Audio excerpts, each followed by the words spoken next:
How's it going, everybody, and welcome back to the channel. So today, the purpose of this video is just to do a quick tutorial, informational video on how to really tweak the Parrot Anafi's camera to get some of the higher quality image or video out of it. And I got to be honest with you guys, I mean, I was that close to going back to the DJI, I guess, brand of drones, because I was just so used to seeing those crisper images out of the Mavic Pro, those 1-inch sensor images out of the Mavic Pro 2. And when I got the Anafi, I guess my eye had been kind of like trained or spoiled on those higher quality images, in air quotes, because I think the image quality is dependent on your, I guess, interpretation of what a good image is. Some people like super sharp, super saturated videos. Some people like, I guess, softer videos with a slower 24 frames per second motion blur, and they call it like cinematic. So in this video, what I wanted to do was really quickly walk you through how to tweak the Anafi drone. Let's get into how to tweak the Anafi and maybe any camera or any drone that you may get to get a little bit more out of it. Because basically the settings that I'm going to show you should be available in any camera or any drone. It's just learning where those settings are and adjusting them to get the, I guess, the image that you're looking for. So right now, if I'm not mistaken, I'm already in Free Flight 6, and I do have my screen recording. Hopefully this is synced up. I'm going to try to keep the video recording. Sometimes when I start the recording from the drone, it shuts off the screen recorder. If that is the case, I'm going to have to do some really hard editing to kind of make this work, either with the video from the screen recorder or from me just talking into the camera.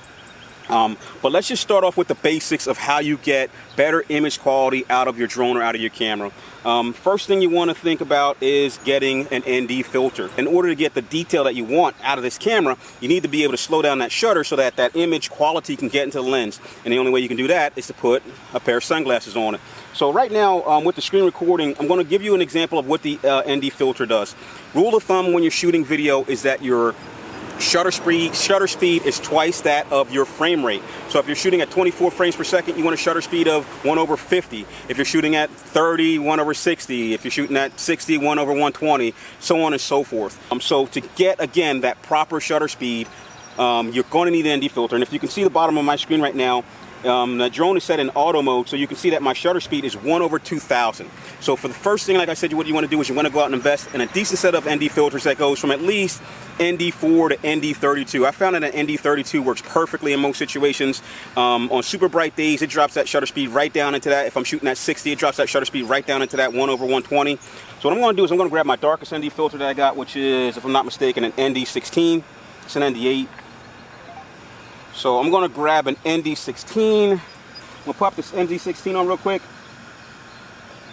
And now with the ND16 on and pointing directly up at the sky, which is super bright, you see that it dropped the shutter speed from 2000 down to 200. I'm not exactly in the sweet spot of where I want to be. Right now this is at 2.7K at 30 frames per second, so I really wanted that to be around 60 frames per second, 1/60. So I would definitely need to use a darker ND filter to get it into that right, that sweet spot of where I want it to be, shutter speed and frame rate.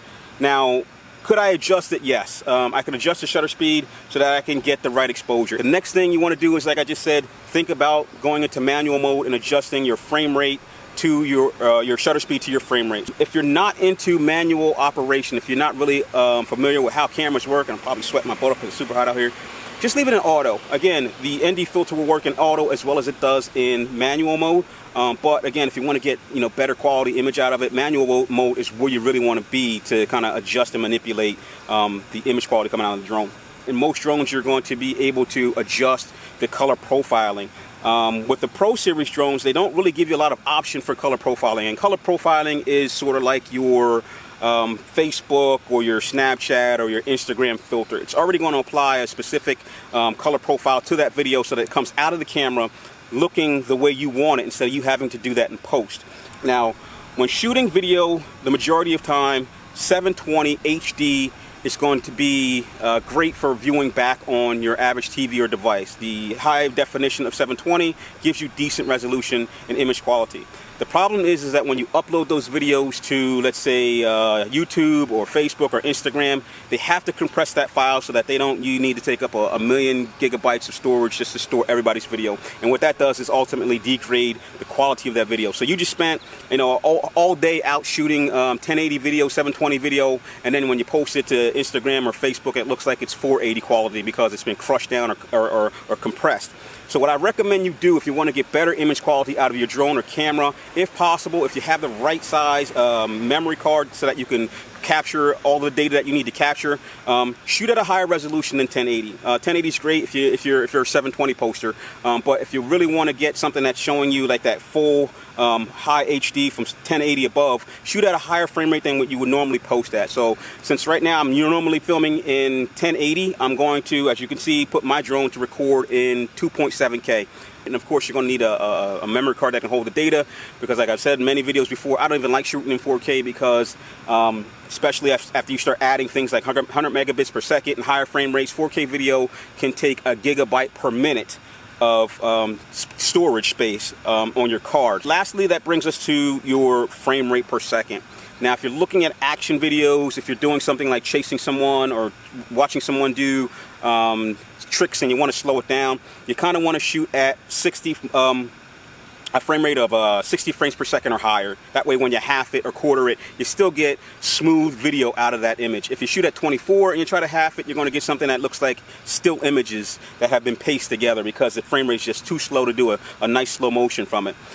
Usually I shoot around 30, and the reason I shoot around 30 because 30 frames per second actually has two effects. If you're shooting in low light situations, 24 and 30 allow you to get a little bit more light in there, and they give you a little bit more brighter images. And then if you shoot at 60, things at 60 just seem to sometimes move too fast. 60 frames per second makes everything look super animated or super overly animated to me in certain situations. So I don't really like shooting in 24 unless I'm really trying to shoot for some cinematic effects. But the majority of the time I'm shooting at 30. And then if it's something like action, or I want to chase a car, or I want to try to catch a train going by at high speed, I bump it up to 60. Anything above 60 is considered like high frame rate. And on the Anafi, while most of the settings are one button settings, you have the ability to switch from 24 to 30 frames per second. But for 1080, there is a one button option that you can hit.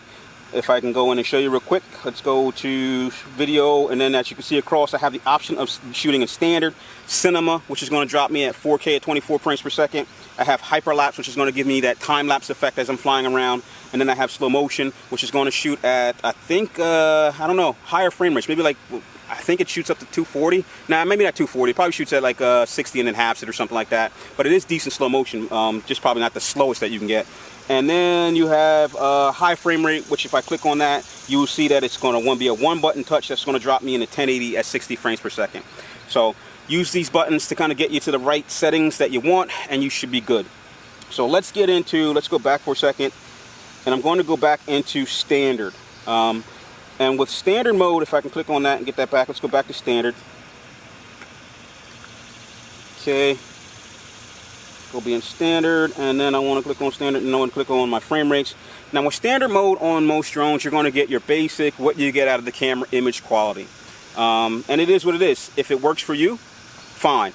As you may know from using different types of cameras, using GoPros, using whatever, image quality will change in the normal stock camera setting. Some images are kind of warm, some images are kind of cool, where either it's got a blue tint or brown tint to it. Some images are just a little bit softer, where the image looks like it's almost low resolution. It is what it is. If you like that image, don't worry about it. Like I said, most of the time, if you put up a video, and the content of the video is enough to keep people entertained, they will not be digging into your frame rates and your quality of your image. It's just those guys who are into pixel peaking and who are into 4K video, who may want to stream it back on their 4K TVs, that want to see that high quality image. But again, if you want to kind of like get video out of the camera, pre-editing, you can change the color profile on most cameras. Like my camera right now, I think is set in vivid mode, so everything in the background should be highly contrast and highly saturated. And on the Anafi, you have 4 that you can choose from. You have natural, which is what it is, which I found was that image that I was thinking was a little bit softer than a DJI drone, and I was like, but it's okay for 500. Then I was shocked to see that this actually puts out the same type of video as like your Mavic 2 Zoom. And then you have, if I go over, you have P-Log. This gets you back into like the professional side of video recording or editing. When you shoot P-Log video or P-Log photos or log photos, you're going to get every bit of data that sensor can collect. While the video image looks brown and fuzzy or dull, it's really just, I guess, a way of letting you know that this is a log file when you upload all the videos. If you don't want to go into the actual details and find out it's log, you can see by the image quality that it is a log file because everything looks brown and muddy. Now, like I said, what it's doing is it's collecting every bit of data. It's collecting more data than it would with a stock or an overlay filter or profile. A lot of intermediate, like I use Adobe Elements Premiere, a lot of intermediate will allow you to hit like it's called an auto correction button, which will take all of that data that it can collect and do an automatic adjustment for it. Or you can actually go in and change the color profiles with just one click that says, you know, a little bit sharper, a little bit this, a little bit that, instead of dragging around a bunch of sliders to get it just right. So if you are into getting the best image quality out of your camera, definitely start thinking about shooting in log profile. Let's talk about some other tips that you can use. One of those is the HDR feature. In the Anafi, HDR is only available if you use the natural profile. So if I go into natural, now you can see on my screen the exposure lock has popped back up, and there's an HDR button which allows me to shoot HDR video and HDR photos. So for me, I don't usually use HDR. I think again, HDR kind of pulls out too much and it makes the image to me look unappealing. Certain people use it in certain situations and they use it correctly. HDR is used when you're shooting maybe in the shadows or in a tree line where it's hard to pick out detail between one part of the image and the other. And I also use HDR a lot if I'm shooting in low light situations because again, it brings in a lot more detail than it does in normal high definition range.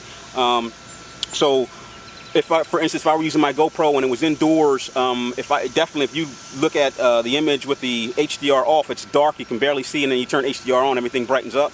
You can use that in certain situations, like you can use it at night. You can use it, and again, if it's cloudy or if you're shooting under trees or in a tree line, you can use HDR when it's needed, but generally I tend to keep it off. But some people like HDR photo. I don't use HDR photo on my cameras. I don't use HDR photo on my phones. So it's up to you whether or not you want to use it. But again, that's another tool how you can get better quality, to your opinion, video out of the Anafi. And if you're in natural mode, all the way to the right, what you can see is a button that says adjustment.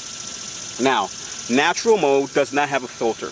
To my eye, the image that comes out of natural mode was a little bit lesser quality than I was used to. So, in this screen, you're able to adjust the color profiling, sharpness, and contrast of the image in natural mode to get you closer to an image that you may like while still having the ability to get to the HDR feature. So right now, everything's bumped up on mine. I've got my saturation up to 1. I think it's 1, 0, +1, 0, and -1. I've got my contrast up to +2, which is +2, +1, 0, -2, -1. And then I have my sharpness all the way up to +1. So I'm getting a sharper image, I'm getting higher contrast, I'm getting higher saturation color.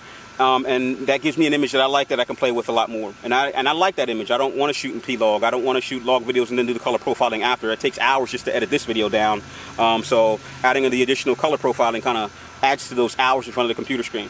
So for me, I find that if I use natural mode and then I adjust, and that's probably the key takeaway from this video if you're just specifically using the Anafi, if you adjust the settings in natural mode, you should be able to get a higher quality image out of this camera. Something that is, in fact, for me, surprising when you look at the video back and you're like, wow, this came out of a $500 drone. What I'm going to try to do, and hopefully this is still recording, so I'm going to try to get this up in the air and I'm going to try to shoot a video pretty much with everything dialed down to stock. I'm going to have everything reset to stock, and I'm going to just do a little flyby using it in stock mode, and then I'm going to set it back to my contrast levels and my saturation levels, and then show you the difference side by side of how it is just by me adjusting those parameters in natural mode. So that'll be after this. Hey, thanks for watching, thanks for supporting the channel. I'll get back to you soon with more videos on the DJI Osmo Action and anything else that comes up that I can find to review, because I mean right now it's summertime and there's a lot of stuff probably coming out that I have to keep my eye out for. So I'll talk to you later.